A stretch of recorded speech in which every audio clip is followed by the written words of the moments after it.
Well, good morning and welcome to Ed's Orchids. Now I've joined this care collab because of Cymbidiums, but here I've got, I think I've got 9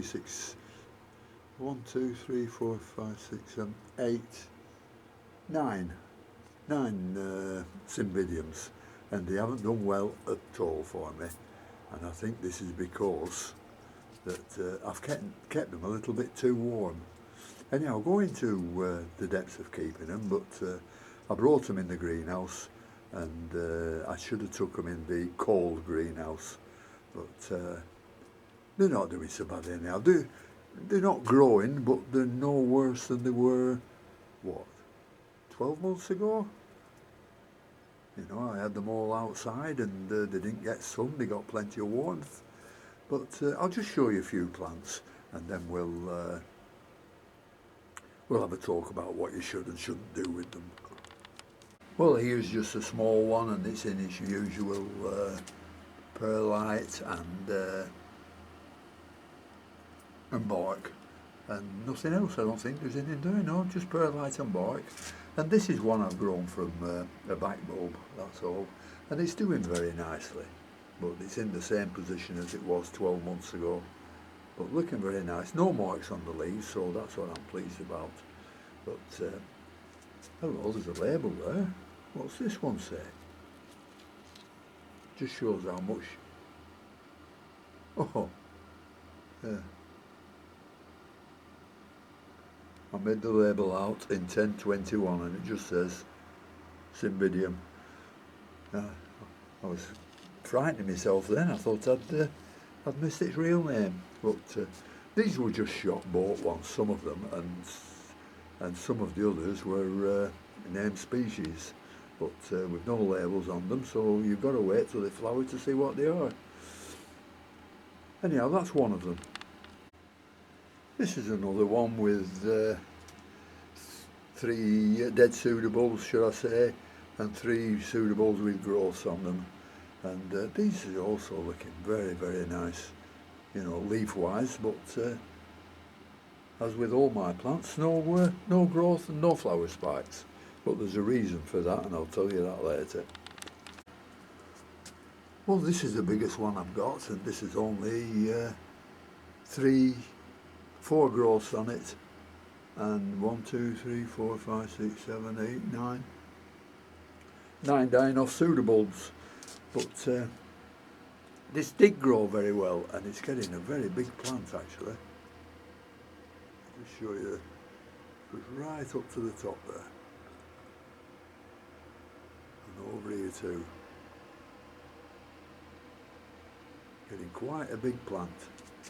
But those are only the 3 I'll show you, because I've given a few away, a few of the really nice ones. And right, we'll just talk about them a bit now. Now, it's no use me telling you where they come from or what areas of the world they're found in, but you can find out from all the others who've got more knowledge on these plants than I have.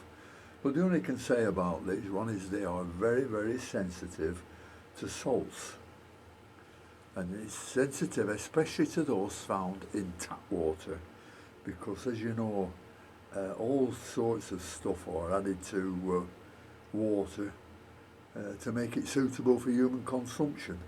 But these plants don't do well in tap water for that reason. We don't know what goes in tap water really, but it's fit for human consumption, but really not fit for orchids. But if you do water with tap water, then you can expect a bit of root loss, because they hate salts around the roots. You know, this is why that when you do fertilise them, you give them a good flushing afterwards. Now, these Cymbidiums need adequate watering during spring and summer, but the watering should be reduced in autumn, which should promote the budding of the plants. Overwatering in the autumn or a drying out for long periods in autumn is not advisable for these plants, because it will cause the bad root tips and the leaves to drop off. Now they like warm climates during the growing season, but try not to let them get much above, say, 85 degrees. If they get any more than that, then the leaves will get too warm and they'll stop growing. A temperature in the mid-70s is about right for these, and you should get good growth of that. And in the late autumn, a temperature of around almost freezing, 3 degrees centigrade I would say, will help the flower to produce flower spikes. So this is where I've gone wrong, by bringing the plants indoors in the warm greenhouse that doesn't drop below 11 or 12. If you want to get these to flower, you've got to get them dropping in temperature to round about freezing. Just above is better. 2 or 3 degrees will make them produce flower spikes. Now there's not much more I can say about these. They do require the usual fertilising, but I'll have a look at all the other Care Collab people who've put a video on, and I'll see if I can pick any tips off them to improve mine. So until then, thanks very much for watching, and until next time, I'll see you all later. Bye.